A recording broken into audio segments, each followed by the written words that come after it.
Zaborinshya.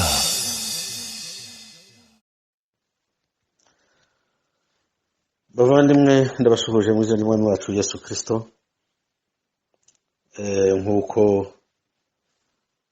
twabyemeragije kandi tubikunda,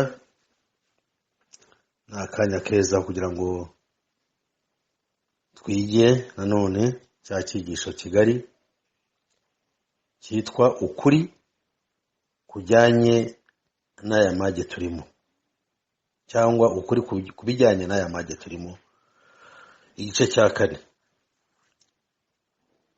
Ibindi turaza kubiganira muri cya cyigisho kindi. Mane bahunje. Ubushize ubwo twaganiraga kuri iki cyigisho hari ibyo twavuze, ariko mbere yuko mbyinjiramo reka mbanze sobanurire abatwumva. Iyo ugiye uhura n'abantu benshi, iyo uvuga ibintu, abantu bafite imyumvire itandukanye.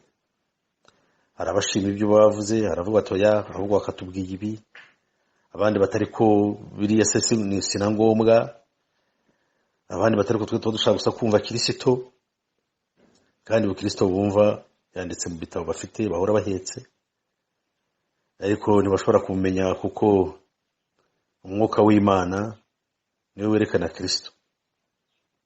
Idini nsa ntishobora kwerekana Kristo, ariko umwuka twahawe, mwibuke yuko intumwa zabujijwe kugira icyo zikora cyangwa kugira icyo zitangira gukora zitari zahabwa uwo mwuka. Umwuka rero ntiwirirwe wishima cyangwa utekereze mu bundi buryo. Ni impano y'Imana kandi utangwa n'uko Kristo yishimiye ugiye kuwuhabwa. Abawuhawe nibo torero ry'Imana. Ibi tuzabigarukaho mu gihe tuba twigisha isomo usanzwe tuzi ryitwa kuba umwigisha wa Yesu Kristo. Ndabingize rero wenda mu mbabarire ubu tukomereza aha ngaha. Abantu benshi bararambirwa, simwe abantu ku isi bashaka ikintu kijyanye n'uko ashaka, kandi agashaka kugira ngo yige hiyanye n'uko ashaka, cyangwa se kumva kubera uko ibyo uvuga atari byo atanabishaka, akifasha ikindi cyashaka kugira ngo uvuge ariko atari uko nacyo gikunda, kuko umuntu muri kamere ye n'urwango gusa. Burya Imana ni urukundo, ariko umuntu ni urwango. Umuntu agira naho yiyanga ubwe ariko atabizi. Reka rero ngaho mpave dukomeze n'icyigisho cyacu. Ese impamvu tuvuga ibi tukavuga n'ibya Illuminati, tukavuga n'ibiki byose n'ibya Freemason n'ibibera mu isi y'umwijima, tuba dushaka gukora iki? Tuba dushaka gutazura ukuri kwa Bibiliya k'ubuhanuzi kutigishwa namba, cyangwa se kwigishwa hakurikijwe imyumvire yashinzwe n'imyuka y'ubuyobe. Tugashaka kugira ngo tugerageze kuyobora ibyo, ariko nawe nimwumva tuyobye ntukagiceceka, ahubwo tunyomoze, noneho tukubwire icyo dutekereza tuzi twahishuriwe. Nawe niba ufite icyo ufite wenda wibwire, ufite tubwire tugisuzume, kuko nicyo twahamagariwe. Rero ndakwinginze, ubu turi muri faze ikomeye yo guhishurira abana b'Imana, cyane cyane abigishwa ba Yesu Kristo, uruvangitirane rw'ibiriho mu isi. Bamwe bagenda bibaza, abandi bakavuga ibi, abandi bakabihanura bati, abandi bakabipfobya ngo ibyo ni bisanzwe, cyane cyane ab'ubwenge bw'isi, kugira ngo tudakuka umutima ngo dukanguke. Satani ashaka yuko buri gihe tuba mu munyenga kugira ngo azaturimbure tutamenye, tudakangutse ngo tumenye iyo tuva n'iyo tujya. Aha rero ndashaka nkwerekeye nk'umukristo, nk'umwigisha wa Yesu Kristo, ukanguke. Ibi si nkubwiye ngo nubyumva urahera ko utoroke cyangwa ujye kwiyahura, ahubwo uramenye uko ukwiriye kwifata muri iki gihe, n'imigambi yawe ufite imitima ukarushaho kuyihindura ukurikije cyangwa werekeje aho tujya. Muri Bibiliya turabona ubu butware buriho butegeka isi muri kino gihe. Turabona ubwo ari bwo, tukabona n'icyo bugambiriye. Ntabwo bugambiriye icyiza. Mureke rero gushukwa abantu bababwira sources za information zinyuranye, itangazamakuru, scientific community, sources zindi zivuga ngo ziri authoritative cyangwa zifite ubushobozi kuvuga no kubwira abaturage batuye isi. Oya, ndabyemera, izo zikore kandi zifite ibyo zishinzwe, ariko twebwe dufite icyo dushinzwe nk'abagabura b'ijambo ry'Imana, nk'abahanuzi bavuga ubutumwa bwiza bwa gihanuzi ijambo ry'Imana ritubwira ko ari cyo dukwiriye kwihutira kubwira abantu ibiriho. Ibyo tuvuga tubisanga mu byahishuwe igice cyaho cya mbere, amagambo dusanga mu byahishuwe igice cya mbere, noneho murongo waho nanone wa mbere ushobora kuhakura amagambo meza agira ati: ibyahishuriwe na Yesu Kristo, iby'Imana yamuhereye kugira ngo yereke imbata ze ibikwiriye kuzabaho vuba, agatuma marayika we nawe akabimenyesha imbata ye Yohana, uhamya ibyo yabonye byose, yuko ari ijambo ry'Imana no guhamya kwa Yesu Kristo. Hahirwa usoma amagambo y'ubu buhanuzi,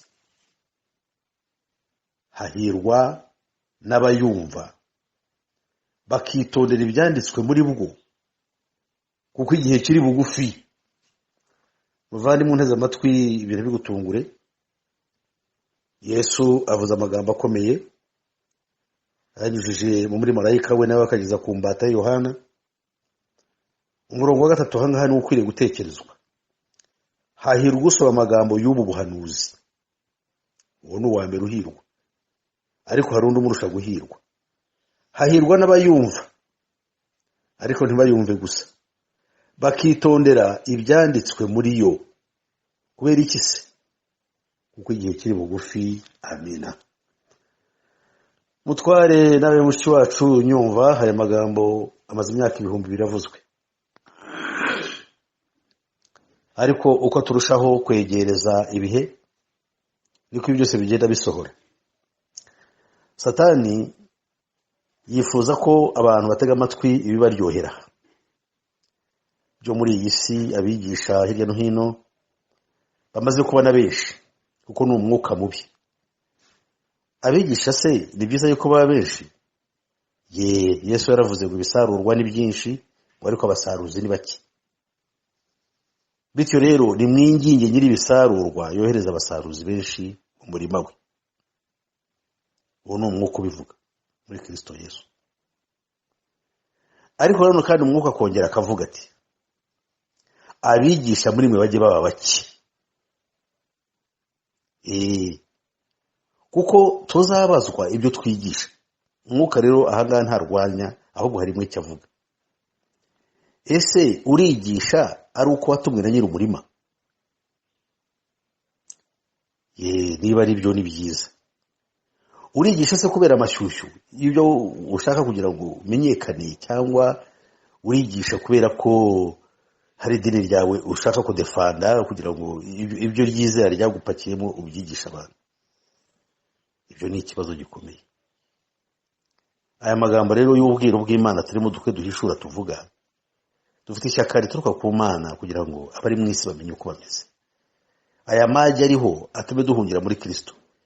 Naho ibyo abantu bakubwira ngo hariho abashakashatsi barakora, tugiye kubona inkingo, tugiye kubona imiti, ejo bizagira bitya, ibyo nyibyo biravugwa, ariko ibyiringiro byawe ntabwo bikwiriye kubaho ngaho, kuko ibingibi biza ntabwo wari uzi impamvu zabyo.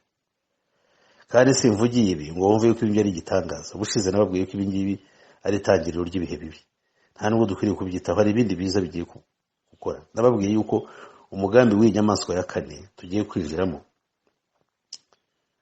mu myaka 10 gusa uhereye none, abantu ubwabo bazaba baramaze guhindurwa, bayoborwa n'ibyo bita artificial intelligence, cyangwa ubwenge karemano. Turaza kubibona mu ngingo ya 4 cyangwa mu ntego ya 4 muri izi ntego 21 za Illuminati. Abantu gutangira kuyoborwa n'ubwenge bw'ubucurano. None se nuko twabuze ubwenge? Bibiliya itwereka neza yuko Kristo Yesu we ubwe ari we bwenge bwavuye ku Mana. Ariko se ubwo bwenge turabufite? Abakorinto igice cya 1 umurongo wa 30 twize tubitekereza ko duhora mu bindi gusa. Reba uko aya magambo avuga. Murongo Abakorinto ba mbere cyangwa urwandiko rwandikiwe ab'ikorinto rwa mbere, igice ni icya mbere, umurongo wa 30,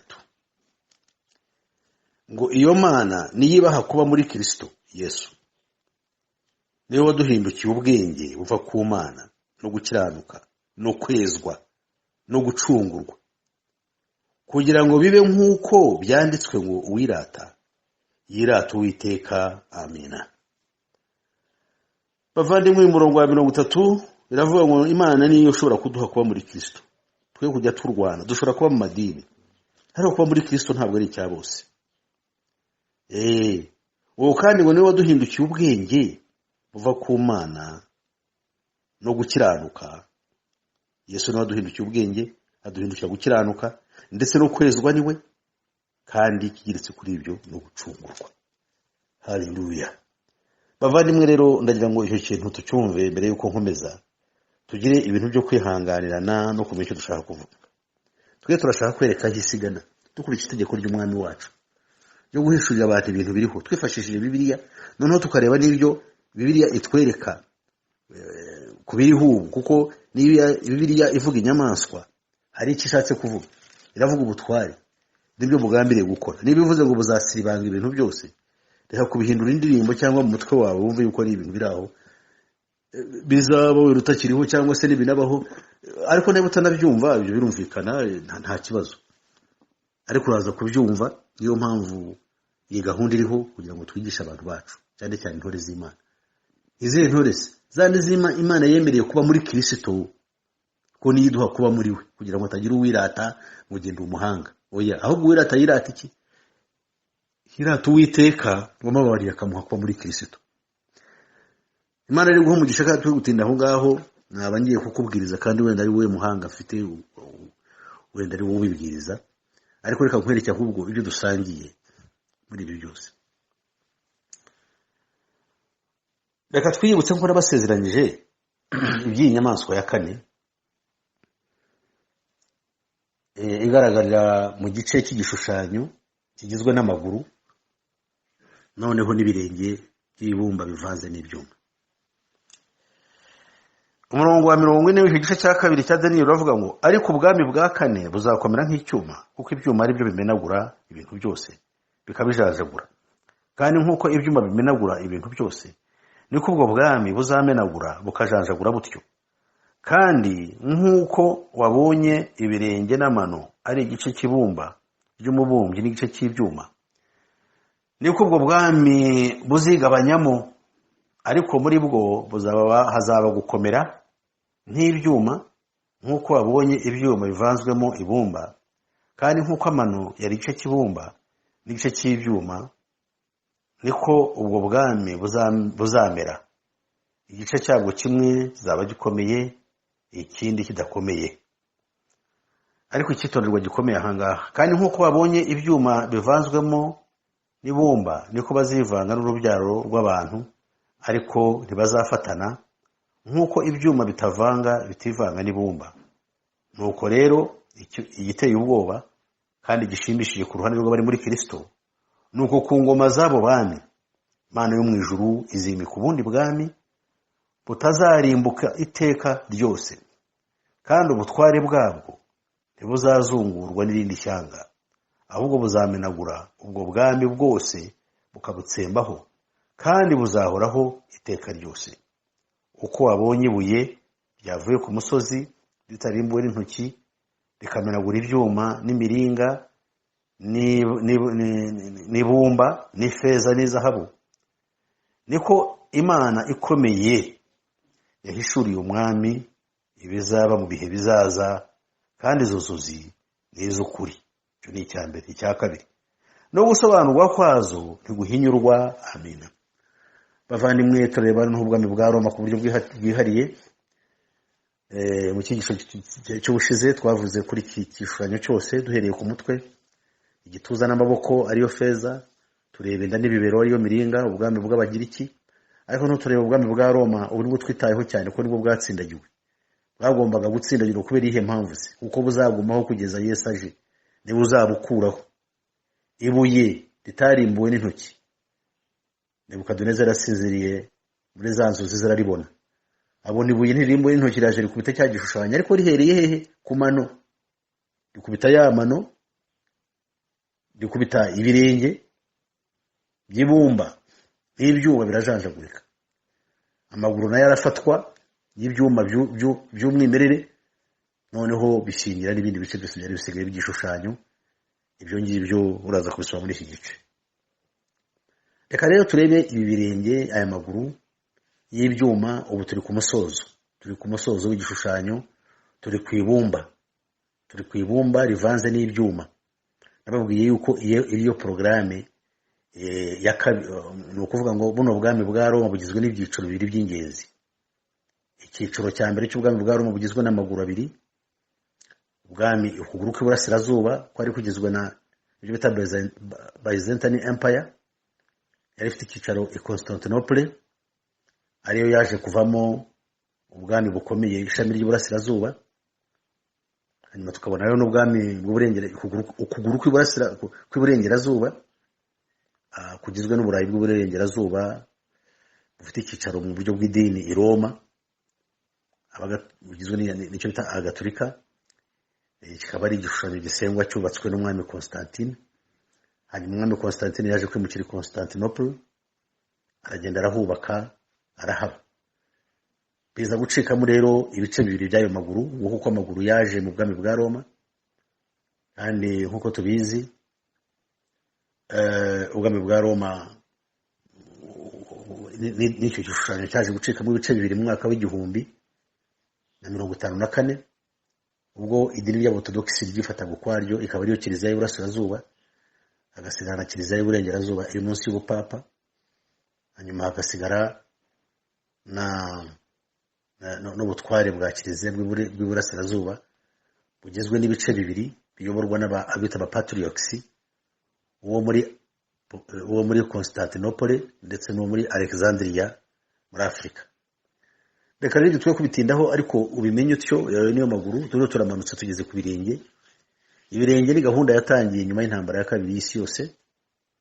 Ibyo tuvuga turabihuza n'ibyanditse kugira ngo umenye aho tugeze muri Bibiliya.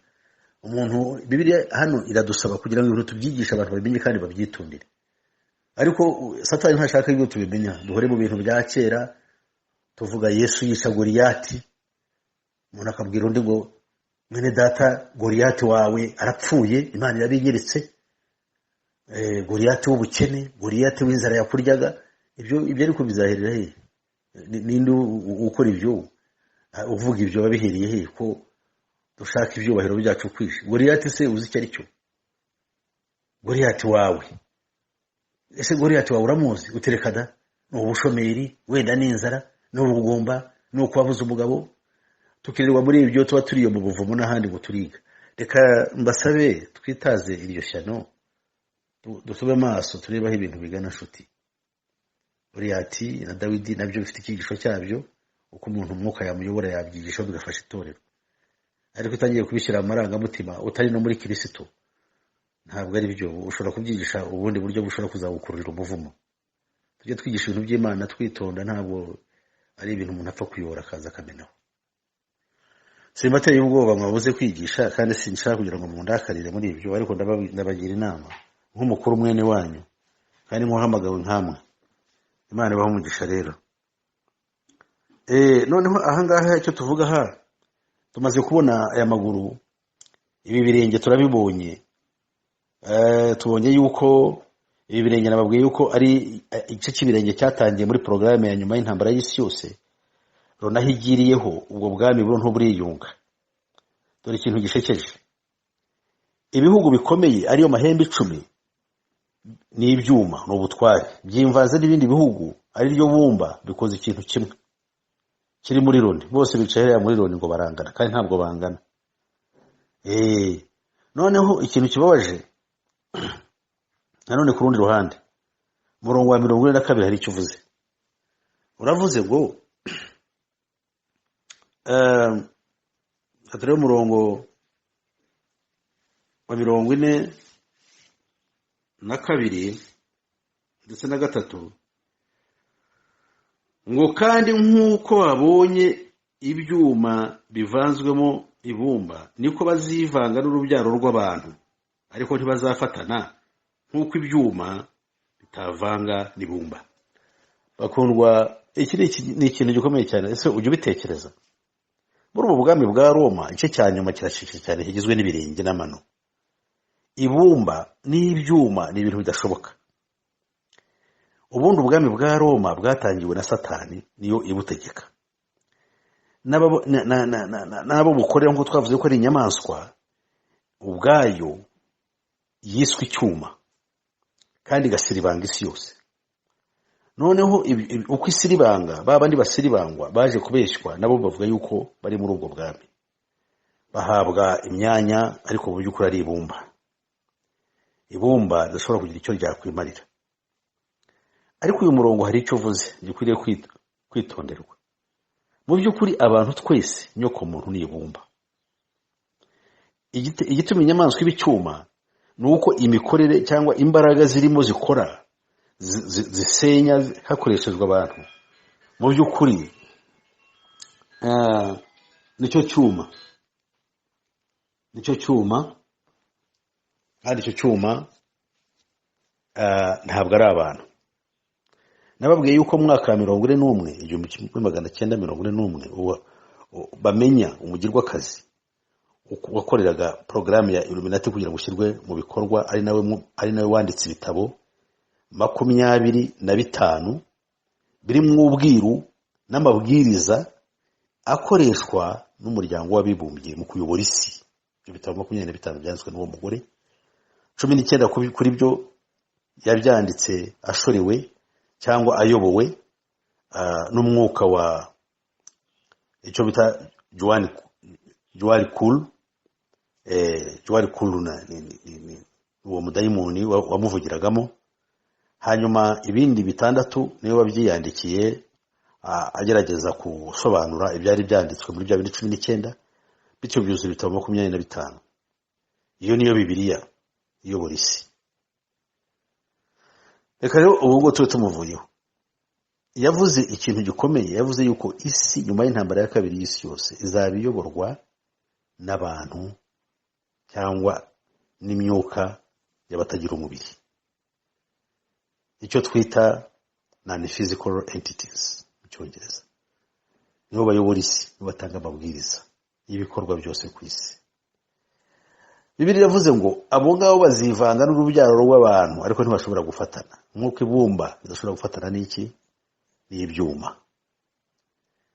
Yesu Kristo nyene waje mu isi kugira ngo mu ntege zacu nke, kuko muri twe harimo icy'Imana yaduhaye aribwo bugingo, kugira ngo gicungurwe, umubiri nusubira mu gitaka, wa muntu w'ubugingo uzarokorwa, we azambika ubwiza bw'Imana. Bakundwa rero, iki nicyo gihe turimo cy'akaga. Ubu ngubu turi mu gihe cyo kuba abadayimoni baraje, nibo bakora ibitangaza bikomeye tubona, n'ibyo umuntu atashobora gutekereza. Narizi yuko uyu munsi njya kuba ninjira muri za ntego 21, ariko ndagira ngo maze nagize icyo ushaka kuvuga kugira ngo mucyumve, tubaze dusasire neza imizi cyangwa umuzi wo kwiga ibi bintu. Ese umuhishuzi Yohana avuga ku byerekeye kino gice cy'amaguru, igice cy'amaguru, ariko noneho umwihariko w'ibirenge, yavuze ngo iki? Ibyahishuwe 13 umurongo waho wa 11, yagize ati: nuko mbona indi nyamaswa izamuka iva mu butaka. Iyo yari ifite amahembe 2 nk'ay'umwana w'intama, ikavuga nk'ikiyoka. Itegekesha ububasha bwose bw'aya nyamaswa ya mbere mu maso yayo, ihata isi n'abayirimo ngo baramye ya nyamaswa ya mbere yakize uruguma rwayishe, kandi ikora ibimenyetso bikomeye, imanura umuriro uva mu ijuru ugwa mu isi mu maso y'abantu. Iyobesha abari mu isi ibyo bimenyetso yahawe gukorera imbere ya nyamaswa, ibabwira kurema igishushanyo cy'aya nyamaswa yari ikomerekejwe n'inkota ikabaho, kandi habwa guha icyo gishushanyo cy'inyamaswa guhumeka no kuvuga, kandi cyicishije abatakiramya bose, itera bose, aboroheje n'abakomeye, n'abatunzi n'abakene, n'ab'umudendezo n'ab'imbata, gushyirwaho ikimenyetso ku kiganza cy'iburyo cyangwa mu ruhanga, kugira ngo hatagira umuntu wemererwa kugura cyangwa gutunda keretse afite icyo kimenyetso cyangwa izina ry'aya nyamaswa cyangwa umubare w'izina ryayo. Icyitonderwa, aha niho ubwenge buri. Ufite ubwenge aba ari umubare w'iyo nyamaswa, kuko ari umubare w'umuntu, kandi umubare we ni 666. Amina. Bakundwa, ndanezerewe kuko mvuga aya magambo y'ukuri. Tubonye noneho tugiye kureba Yohana we, iki gice cy'ibirenge n'amano by'ibumba n'ibyuma arakivugaho iki. We yagiye kubona inyamaswa ivuye mu gitaka. Iyi nyamaswa yavuye mu gitaka mu by'ukuri ni ukugira ngo umuntu asobanukirwe ikintu aho gitandukaniye n'ikindi, ariko mu by'ukuri inyamaswa ni imwe, kuko ibyo iriya mbere yakoraga nibyo niyikora. Ni ukuvuga ngo ni inyamaswa imwe ariko igiye ihindura imikorere. Nyuma y'intambara ya kabiri y'isi yose, isi yakiriye indi mikorere mishya y'amahoro. Inyamaswa yavuye mu gitaka ni inyamaswa yavuye ikuzimu, yaje noneho ivumbutse, ariyo yaje irimo n'abadayimoni, aribo bayiyobora ubu ngubu, yitwa yavuye mu gitaka. Bene wacu bo mu madini amwe namwe ntari bwirirwe njyamo bigisha yuko inyamaswa yavuye mu gitaka ngo ari Amerika, ngo amahembe abiri, ngo ari amashyaka ya politike, ngo ari muri Amerika iry'abademokarate, ngo ni iry'abarepublicans. Ese ibyo byaba ari ukuri? Katubigenzure. None se niba tuvuga inyamaswa tukavuga isi yose, turavuga Amerika? Turavuga isi yose nk'umubumbe? Kadusobanure neza niho twebwe uko twahishuriye ibi bintu uko bimeze. Inyamaswa yavuye mu gitaka nyuma y'intambara ya kabiri y'isi yose n'ubwami bwa Roma bwiyuburuye, buza bubeshya kuko Satani n'uko ku mugaragaro yijiye muri gahunda kugira ngo abari yikorera ibintu bye, abikora ku mugaragaro kugira ngo yihutishe ya gahunda yatangiye mu cya 776 tariki ya mbere y'ukwa gatanu, kugira ngo bashyireho ya ngoma y'umwanzi ku mugaragaro. Ari ubu ngubu tubona ibi byose no kugira ngo byose byihute kandi bikorwe mu rwego rwo gucanganyikisha abantu, harimo no kwica abantu benshi, bashire benshi bapfa batamenya na Kristo Yesu. Umurimo wacu nk'itorero no gutanguranwa, tukava muri ibi byose tuba turimo, tubwira abantu kuri, tubigisha kugira ngo abantu basobanukirwe, natwe dusaba umwuka wera ngo arusheho kutwagura no kutumenyesha iby'ukuri. Hanyuma rero y'ibyo, dore uko bimeze. Nyuma ya kabiri y'isi yose hadutse ibintu bibiri bikomeye cyane. Bya bihugu 10 bikomeye byajemo amatsinda abiri. Hari ibihugu muri ibyo ngibyo twavuze byahuriye mu isezerano ryitwa rya NATO cyangwa OTAN. Ibyo bikaba biyobowe na Amerika. Hanyuma ibindi cyane cyane bya gikomunisiti bihurira mu mugambi cyangwa mu ihuriro ryiswe the Pact of Warsaw, Poland. Hatangira amatsinda abiri ahanganye na bugingo n'ubu. Itsinda ry'Iburasirazuba muri ya mahembe 10 usanga ryegamiye ku Burusiya. Ubu ngubu n'Abashinwa biri kumwe n'ibindi bihugu byinshi. Ay'Iburengerazuba bakaba begamiye kuri Amerika, bagakora ya matsinda abiri ahora ahanganye. Yo ya mahembe abiri. Amahembe bivuze ubutware. Amahembe 10 afite noneho imigabane ibiri ku nyamaswa. Ikintu cyitondero nyamaswa, amahembe asa n'ay'umwana w'intama ariko kavuga nk'ikiyoka. Ubwami buriho nyuma ya kabiri y'isi yose bwazanye ibintu by'amahoro, bya demokarasi, United Nations Charters, butanga ubwigenge, bushiraho imiryango irengera uburenganzira bw'ikiremwa muntu, amashyirahamwe atabara imbabare ku isi, girigiri nibyo tubabona bw'ubu tubona, noneho wabibona bikarushaho kukuyagaza mu mutwe ukibwira yuko isi ari nziza. Usanga abantu bashaka imiryango ibarengera, yifashe imbabare, ishobora kumva ibibazo byabo. Iyo twagize ibibazo muri Afurika kubera intambara baba badukuruyemo, usanga twirukangiriye kujya kurega, ugasanga ayo mahembe uburiganya bwa Satani yongewe niho turatangwa, niho hari amahoro, niho hari demokarasi, ngo kwishyira ukizana. Ariko ibiriya bintu ntabwo ari byo. Buriya muri Amerika haba ishyaka rimwe, ntabwo ari abiri, kimwe no mu bindi bihugu byose bitekereza. Ubushinwa no mu Burusiya haba ishyaka rimwe rya gikomunisiti. Buriya rero niko no muri Amerika bugene ko bimeze, nabyo ni ishyaka rimwe. Ni ishyaka rimwe, icyo bita mu Cyongereza one face but different masks. Ni isura imwe cyangwa ishusho imwe ariko ifite mask mu Kinyarwanda sinzi uko twabyita, ariko uraza kukimenya. Iyo havuyeho mask, iyo hashyizeho mask ureba gisa ukundi, ukareba ishusho yindi, bayikureho bagashyira indi, wongera bahura na cya kintu ntumenye ngo ni cya kindi, ukagira ngo ni ikindi kintu gitandukanye n'icyo wabonye. Nshuti, ibyo bikaba ari ishyano. Rero tumenya aho isi isubira ku kinyoma gikomeye, kuko abadayimoni baramanutse, nibo bakora ibi byose. Ubuhanga buhanitse tubona, inyamaswa izakora ibimenyetso bikomeye ndetse zamanwa n'umuriro uve mu ijuru, abantu bazayitangarira. Ariko ikibi gikomeye izakora nuko izareba igishushanyo gisa cya gishushanyo cy'inyamaswa ya mbere. Aribyo nababwiye, ubu birimo bikorwa byo gushyiraho idini rimwe ku isi. Ibi byose bikorwa bigamije kugira ngo habeho idini rimwe ku isi rishingiye ku cyo bita cult of man, ku bitekerezo bya muntu. Ibitekerezo bya muntu ahimba ikintu gishyire hariya, noneho yarangiza bari cyaramya. Ni igishushanyo cy'inyamaswa ya mbere. Nababwiye yuko, cyangwa naba mutari mwakakimenya, sinzi nabana ndakibabwiye kwenda kankibibutse.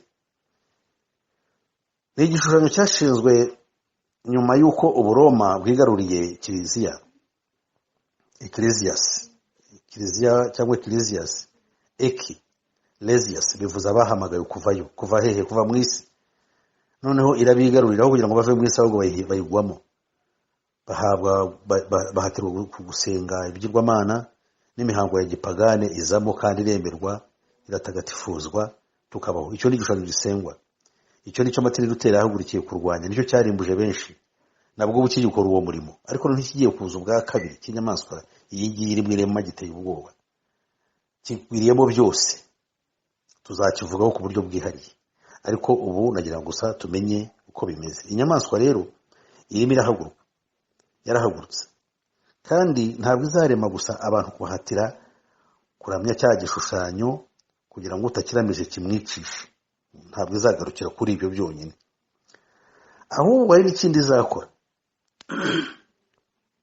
Izaba irangwa n'ibintu bikomeye tubona ku murongo wa 17.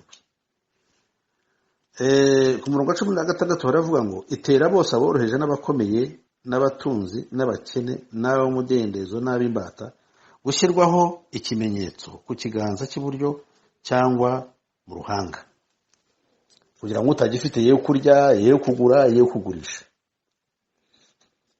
Bavandimwe, iyo tuvuze igishushanyo hari icyo kivuze, iyo tuvuze ikimenyetso hari icyo kivuze.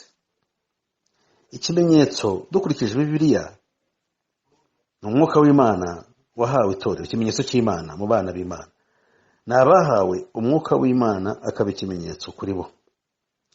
Ikimenyetso cy'inyamaswa rero hari abavuga yuko ari izi za kashe tubona. Bimaze kuba ibibazo, microchip, hari abakubwira bati ni cya kindi cyanditse ku ngofero ya papa, abandi bati cyanditse mu ndangamuntu.